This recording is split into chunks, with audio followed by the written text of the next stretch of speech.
Hello explorers and welcome to the channel. If you're just starting Palmon Survival, this beginner's guide will save you tons of time. In today's video we are going to get a step-by-step beginner's guide covering all the important aspects of the game to help you to get through the early game as fast as possible. Now I've been playing Palmon Survival for a few weeks now and it looks amazing.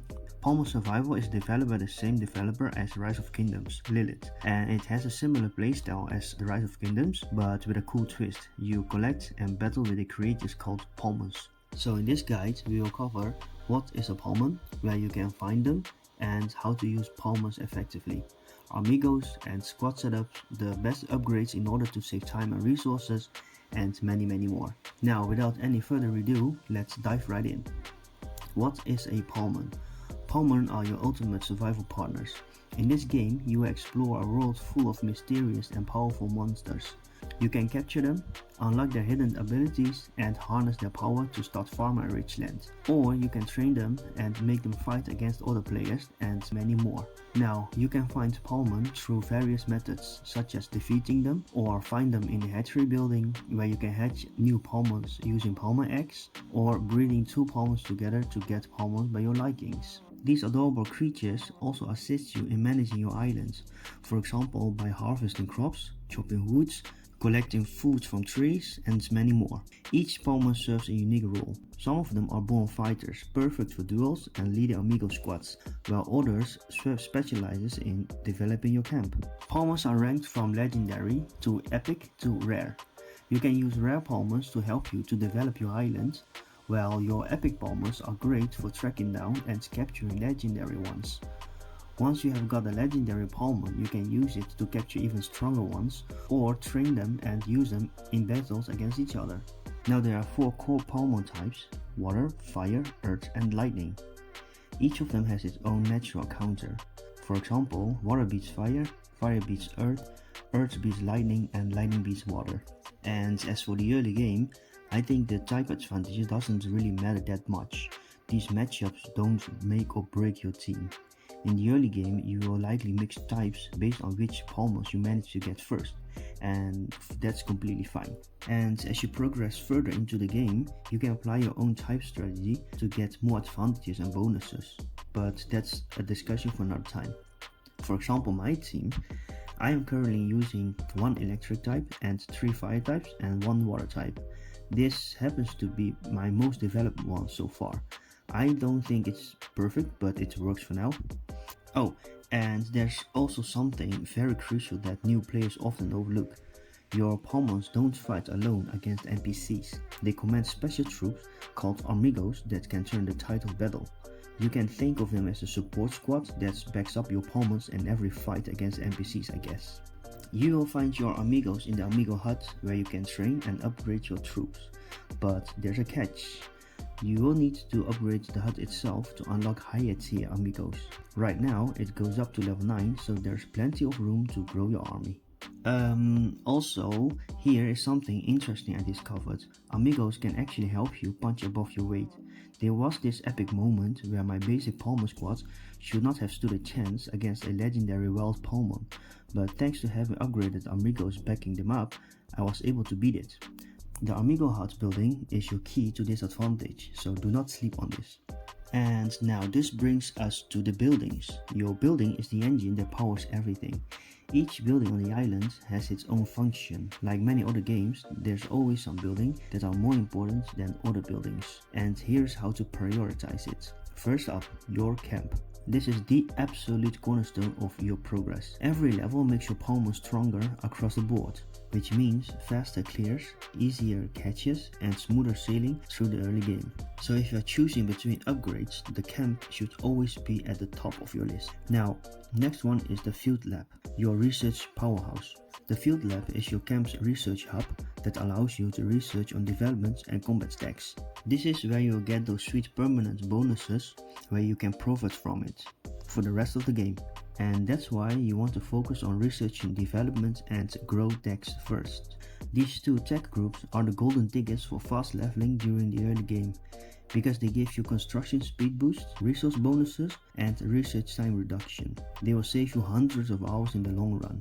The other tax groups like Palmon, Armigo and guild duels are mainly for battle bonuses. Once you have passed the early game stage, you can level them one by one, but it should not be your main focus. And the last tech groups, squad 1, 2, 3 and 4, these tech group bonuses are only for their corresponding squads, which means they only affect the Palmons placed in the specific squad buildings. So for example, if you're pouring resources into squad 2 tags, but all of your best Palmons are in squad 1, you are essentially wasting those upgrades. So be careful with this, because you don't want to waste your resources just like that. Now let's break down your military infrastructure, starting with the Amigo hut. Like I said before, the Amigo hut is very essential. This is your troops factory. And here's the simple math: the higher level Amigo hut equals stronger Amigos. So whenever you have the chance to upgrade the Amigo hut, go ahead, just do it. It will benefit your Amigos on the battlefield.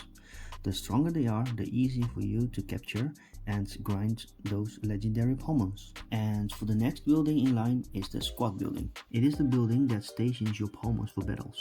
Each squad can prepare up to 5 Palmons. So basically you assign 5 Palmons to each squad, and then you can send those squads to go to battles in the same order as you place them.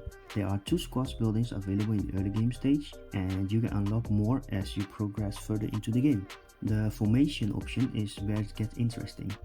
Generally, you would say that you want to have 2 tanky Palmons up front to absorb damages and 3 damage dealers in the back.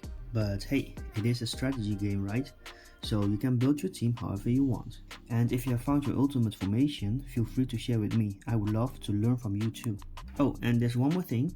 This little information button here shows your current squad size and how many Amigos troops you can send out alongside with squad 1 Palmons. So upgrade the squad building whenever you can, because it increases your Palmon squad size. The more people in your squad, the stronger the firepower. Now, while these are your top priority buildings, don't forget about the other buildings too. Always upgrade them when possible.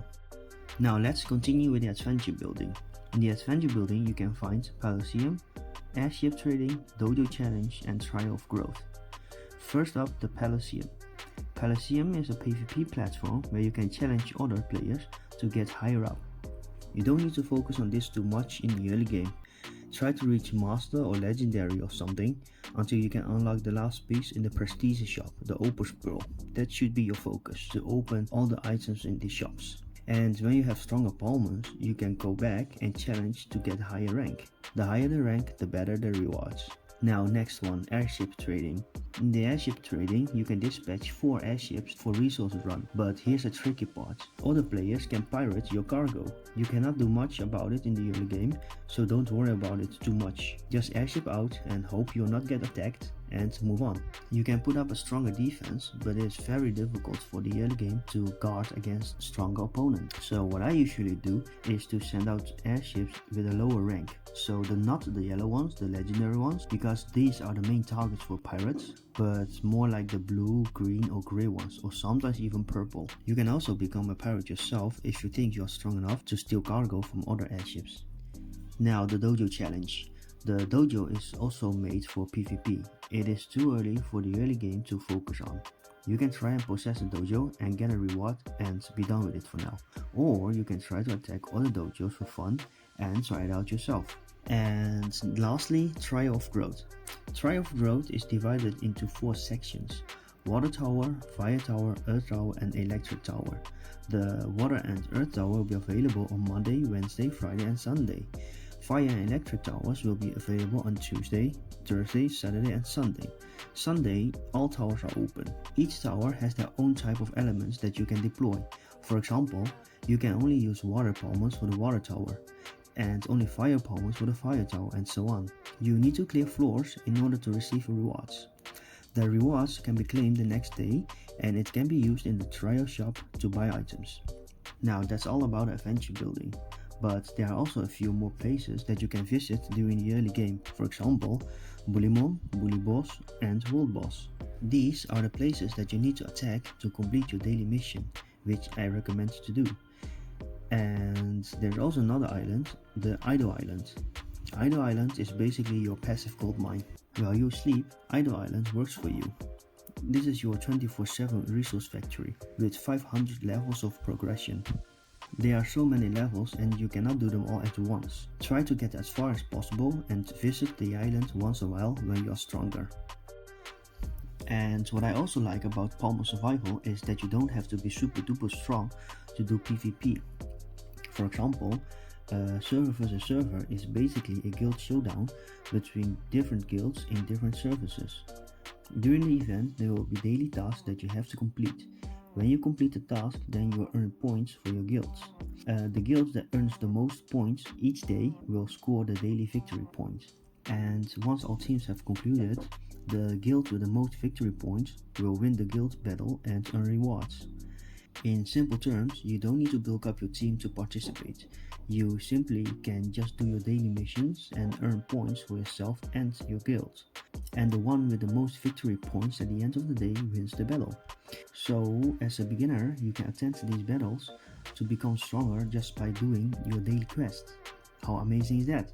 So therefore, there's one thing I highly recommend in the early game, and that is join an active guild. If you don't join an active guild, you will miss out a lot of benefits that others are getting. And also guild members can play together and team up for activities that really speeds up your early game. If you're not able to find a guild, you can also start your own guild. A guild can have 100 members, and together you can capture shrines, sanctuaries and sanctums. These gives you additional buffs, like a farming buff or any other buff, which is super great. And you can also donate in guild tags to other guild mates to receive rewards, such as guild amity. And this can be used in the guild shop to purchase a variety of rare items. So by donating to others, it will also benefit yourself. So to conclude, if you're playing free to play, the most important thing is to stay consistent with your daily activities. These are the backbones of your progress. Don't skip events when they pop up, do them. They are quick, very easy and give great rewards. Try to find an active guild as soon as possible because that makes a huge difference. Especially for non-spender like me, you need to grow together with others. A good guild will support your progress and you can also help others in return. Eventually, play together adds more fun to it, right? And now here's the key. Your top priority should be the development tag. Try to avoid random upgrades and wasting resources because that's a big trap early on. Instead, focus on the development and growth tag in the early stage. And when it comes to building your squad, choose 5 Palmons and focus on upgrading just those. After unlocking the second squad building, you can slowly build the next 5 Palmons. But keep the focus to your main Palmons. Oh, and also don't forget to upgrade your Armigo capacity. You will need that to train your troops efficiently. Stick to this plan and you will progress faster without spending a cent. Well, there you have it guys, Palmon Survival. I've been playing for a few weeks now and honestly, I am really enjoying it. The graphics looks great, the Palmons are adorable, the game itself offers a unique and engaging game experience, and overall it is just a fun experience, right? I hope you found this video helpful. Thanks for watching and I will see you in the next one. Peace out. Bye bye.